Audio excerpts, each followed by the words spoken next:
Good morning બધાને. Good morning sir. મજામાં છો બધા? હા. સીઈટી આપણે પાસ કરી લીધી, બરાબર ને? હા. હવે સીઈટી પાસ કર્યા પછી આપણને એમ થાય કે હવે શું ભણવું આપણે અથવા શું કરવું. તો બેટા સીઈટી પાસ કર્યા પછી હવે આપણે જવાના છે અલગ અલગ સ્કૂલોમાં અને ત્યાં આપણે ભણવાનું છે ઇંગ્લિશ. એટલે કે હવે આપણે સીબીએસઈ માધ્યમમાં જઈશું, બરાબર ને? તો ગુજરાતી મીડિયમમાંથી ઇંગ્લિશ મીડિયમમાં જઈશું એટલે સૌથી મોટો આપણા માટે પડકાર એ હશે કે હવે આપણે અંગ્રેજીમાં ભણવાનું છે, બરાબર ને? તો ત્યારે આપણને ઘણા બધા શબ્દો એવા આવશે કે જે આપણને નહીં આવડે. આપણે આખું સીબીએસઈ તો ધીમે ધીમે ભણતા જઈશું, શીખતા જઈશું. પરંતુ હાલમાં આપણી પાસે સમય છે, તો એ સમયનો સદુપયોગ કરીને આપણે એવા મહત્વના શબ્દો, એવા મહત્વના વાક્યો જે આપણે શીખવાના છે, જે આપણા આવનારા ધોરણોમાં 100% ઉપયોગમાં આવવાના છે અને દરરોજ રેગ્યુલર નિયમિત તમને ઉપયોગમાં આવશે. આજે આપણે સૌથી પહેલા ધોરણ 6 માં જ્યારે તમે જશો ઇંગ્લિશ માધ્યમમાં, ત્યારે બેટા સૌથી પહેલા તમે ગણિતમાં પહેલું ચેપ્ટર જે શીખવાના છો, સંખ્યા પરિચય, એના જે મહત્વના જે શબ્દો છે એ હું તમને શીખવાડવાનો છું. તમે બધા રેડી છો? ચાલો અહીંયા ધ્યાન આપો. તો સ્ટાન્ડર્ડ 6 સૌથી પહેલા તો બેટા ધોરણને ઇંગ્લિશમાં કહેવાય સ્ટાન્ડર્ડ. શું કહેવાય? સ્ટાન્ડર્ડ. અને કયા ધોરણમાં ભણીએ છીએ? તો છઠ્ઠા ધોરણમાં ભણીએ છીએ. વિષયને ઇંગ્લિશમાં કહેવાય સબ્જેક્ટ. વિષયને ઇંગ્લિશમાં શું કહેવાય? સબ્જેક્ટ કહેવાય. અને આપણો વિષય જે છે બેટા ગણિત, એને ઇંગ્લિશમાં કહેવાય છે મેથ્સ અથવા મેથેમેટિક્સ. મેથ્સ અથવા મેથેમેટિક્સ. રેડી છો બધા? બધાએ બોલવું ફરજિયાત છે. ઓકે, એનું ખાસ ધ્યાન. તો ચેપ્ટર 1 જે આપણો પાઠ હોય, જે આપણું પ્રકરણ હોય, એને કહેવાય ચેપ્ટર. એને શું કહેવાય? ચેપ્ટર 1 સંખ્યા પરિચય. આપણા પાઠનું નામ છે ગણિત. આ તો ગુજરાતીમાં છે. આ શું છે બેટા? પણ એને ઇંગ્લિશમાં શું કહેવાય? તો સંખ્યાને ઇંગ્લિશમાં કહેવાય નંબર. સંખ્યાને ઇંગ્લિશમાં શું કહેવાય? નંબર્સ. અને પરિચય આપવો છે તો તમે એના વિશે જાણો છો, નવ્યું એવું આવે છે. ઓકે બેટા? તો આને આપણે ઇંગ્લિશમાં કહીશું નોઈંગ અવર નંબર્સ. શું કહીશું? નોઈંગ અવર નંબર્સ. એટલે તમે જ્યારે છઠ્ઠા ધોરણમાં જશો, તમને જે ઇંગ્લિશની ચોપડી મળશે બેટા, એનું જે પહેલું ચેપ્ટર હશે ત્યાં આવું નહીં લખેલું હોય. ત્યાં લખેલું હશે આવું, નંબર 1 નોઈંગ અવર નંબર્સ. નોઈંગ અવર નંબર્સ. એટલે બીજા બાળકોને આવડે કે ના આવડે? આપણને આવડી જશે. યસ. આને કહેવાય નોઈંગ. શું કહેવાય બેટા?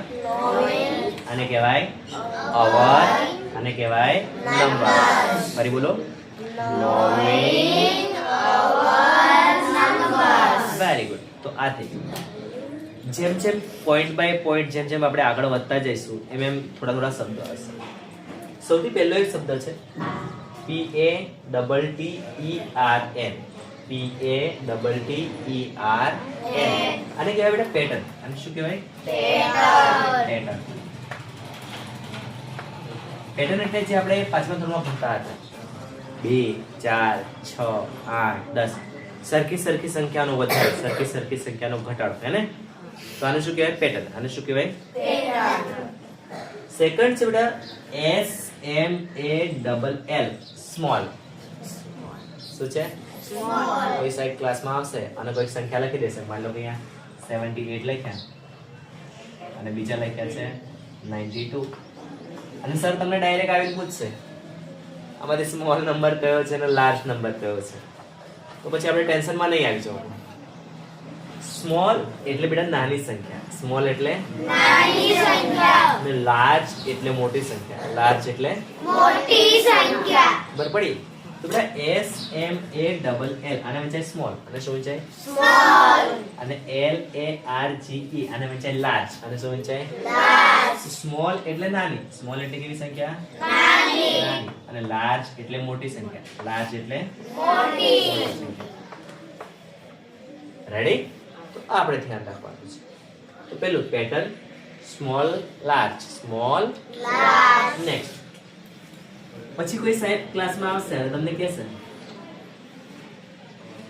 કે ચલો માય ડિયર સ્ટુડન્ટ, આપણે થોડું કેલ્ક્યુલેશન કરીએ. શું કરીએ? કેલ્ક્યુલેશન. એટલે આપણું ટેન્શનમાં કે ભાઈ વોટ ઇઝ કેલ્ક્યુલેશન? તો બેટા કેલ્ક્યુલેશનનો મતલબ, કેલ્ક્યુલેશન સ્પેલિંગ શું છે? CALCULATION. કેલ્ક્યુલેશન. કેલ્ક્યુલેશન નો મતલબ થાય છે બેટા ગણતરી. શું મતલબ થાય છે? ગણતરી. તો ચાલો કેલ્ક્યુલેશન કરીએ, મતલબ ગણતરી કરીએ. એટલે તમારા મિત્રો વચ્ચે ચર્ચા બી કરતા ભણતા જતા અને કંઈક દાખલો ગણવા થાય તો ચાલ આ દાખલાનું કેલ્ક્યુલેશન કરી દઈએ આપણે. તેનો ઉપયોગ કરવાનો કેલ્ક્યુલેશન. આજે ક્લાસમાં જાઓ એટલે તમારે જો કોઈ દાખલો ગણવાનો આવે તો મિત્રોને શું કહેવાનું? ચાલ આપણે આ દાખલાનું કેલ્ક્યુલેશન કરી દઈએ. ખબર પડી? કોઈ બે સંખ્યા જોવા મળે, જો તમારે પાકી તૈયાર કરવી તો આજે ક્લાસમાં જાઓ, ઘરે જાઓ, કોઈ બે સંખ્યા જોવા મળે, ચલ તું મને કે આમાંથી સ્મોલ કઈ છે અને આમાંથી લાર્જ કઈ છે. ખબર પડી બેટા? અને શ્રેણી વાળી સંખ્યા જોવા મળે તો પેટર્ન. અને શું કહેવાય? પેટર્ન. એટલે આનો ઉપયોગ ક્લાસરૂમમાં કેવી રીતે કરી શકે? તો બે સંખ્યા લખી દેવાની, તમારા મિત્રોને કહેવાનું આમાંથી લાર્જ કઈ છે અને આમાંથી સ્મોલ કઈ છે. તમને બી યાદ રહી જાય, તમારા મિત્રોને બી આવડી જશે. પછી કોઈ દાખલો જોવા મળે, તમારે શું કહેવાનું? ચાલ આપણે કેલ્ક્યુલેશન કરીએ. ચાલ આપણે શું કરીએ બેટા? કેલ્ક્યુલેશન કરીએ. Next ADDITION. આને કહેવાય બેટા એડિશન. શું કહેવાય? એડિશન. અને એડિશન નો મતલબ થાય સરવાળો. એડિશન નો મતલબ શું થાય બેટા? સરવાળો. એટલે હવે જ્યારે તમે ક્યારેક સરવાળાના દાખલા ગણવા બેસો ત્યારે તમારે ચાલ સરવાળો કરીએ, વત્તા કરીએ એવું નથી કહેવાનું.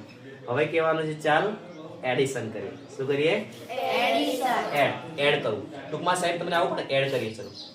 અથવા તો 78 + 92 ને એડ કરી દઉં. એડ કરી દઉં કે તો તમારે સમજો એડિશન એટલે બેટા સરવાળો. એટલે શું બેટા? સરવાળો. સમજાય છે? હા. તો હવે આપણે સરવાળાનો ઉપયોગ મતલબ એડિશન, સરવાળાને શું કહેવાનું છે? એડિશન. શું કહેવાનું છે? એડિશન.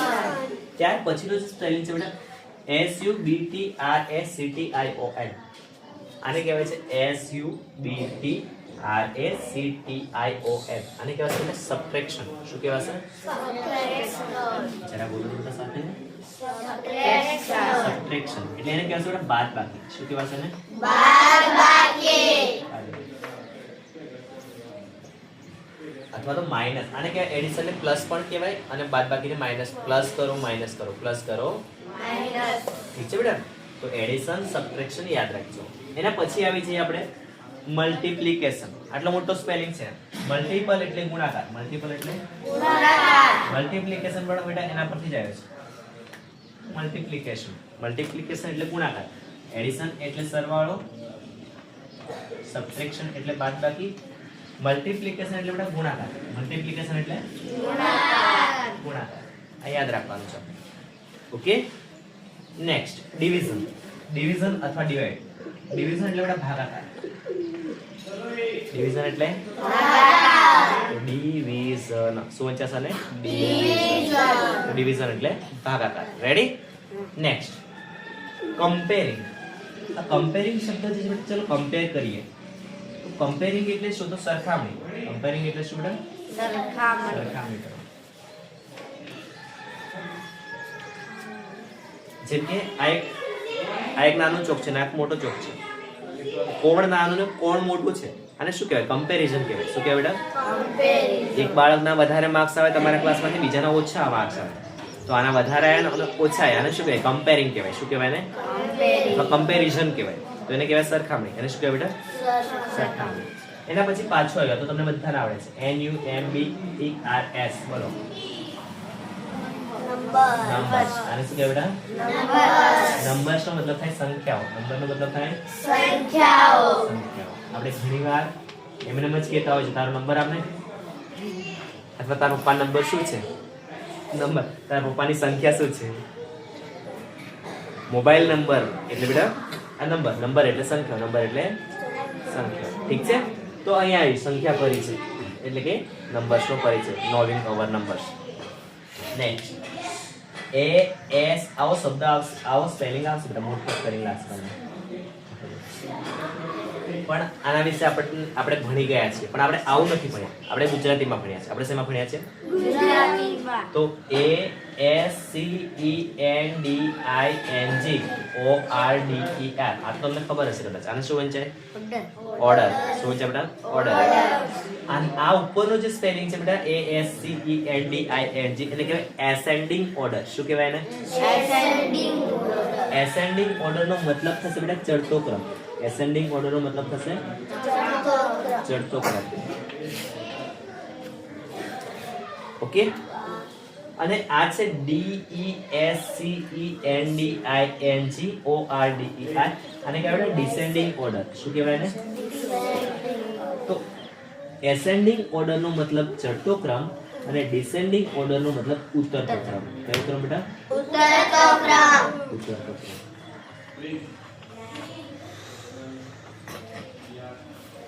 રેડી?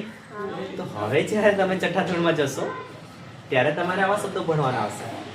અને તમે જ્યારે ક્લાસરૂમમાં જશો ત્યારે મારી એવી ઈચ્છા છે કે તમને આ બધું આવડવું છે. અને મને 100% વિશ્વાસ છે કે તમે આ બધું તૈયાર કરી દેશો. એટલે જ્યારે તમે ક્લાસરૂમમાં જશો ત્યારે સાહેબ આવો શબ્દ લખશે, આવો શબ્દ લખશે એટલે સૌથી પહેલા આંગળી તમારી ઊંચી થશે. યસ સર, મને આવડે છે. આવડશે કે નહીં આવડશે? રેડી બેટા? તો આવી રીતે આપણે આ જે વસ્તુ છે એ આપણને આગલા ધોરણમાં, હાલમાં પદ પાઠવામાં છે, થોડાક જ સમય પછી જ્યારે જઈશું છઠ્ઠા ધોરણમાં ત્યારે બેટા આપણને કામ લાગશે. રેડી? તો આ જે સ્પેલિંગ છે એ તમારે નોટમાં સારાંશ લખી અને તૈયાર કરી દેવાનું છે. શું કરવાનું છે? લખી અને જે મિત્રો ઓનલાઈન આ વિડીયો જોઈ રહ્યા છે એ મિત્રો પણ આ જે સ્પેલિંગ છે એને સ્ક્રીનશોટ લઈ શકે છે અથવા તો એને લખી અને તૈયાર કરી દેવાના છે. તમે લખી અને તમારું હોમવર્ક ચેક કરાવવા માટે તમે મને વોટ્સઅપ પર મોકલી શકો છો. મારો મોબાઈલ નંબર છે 76 23 98 15 16 અથવા અહીંયા લખી દઉં છું 76 23 98 15 16. તો આ મારો નંબર છે અને મારું નામ છે અનિલ સર. તો તમે તમારા મોબાઈલમાં આ નંબર સેવ કરી અને આ જે પણ તમે હોમવર્ક કરો છો એ ચેક કરાવવા માટે વોટ્સઅપ પર મોકલી શકો છો. તમને બધાને સમજ પડી બેટા? ઓકે, ચાલો. તો આજે આટલા સ્પેલિંગ શીખીશું. તમારે બધાએ તૈયાર કરી દેવાના છે. આવતીકાલે આવા બીજા સ્પેલિંગ હું તમારા માટે લઈને આવીશ. રેડી? ચાલો.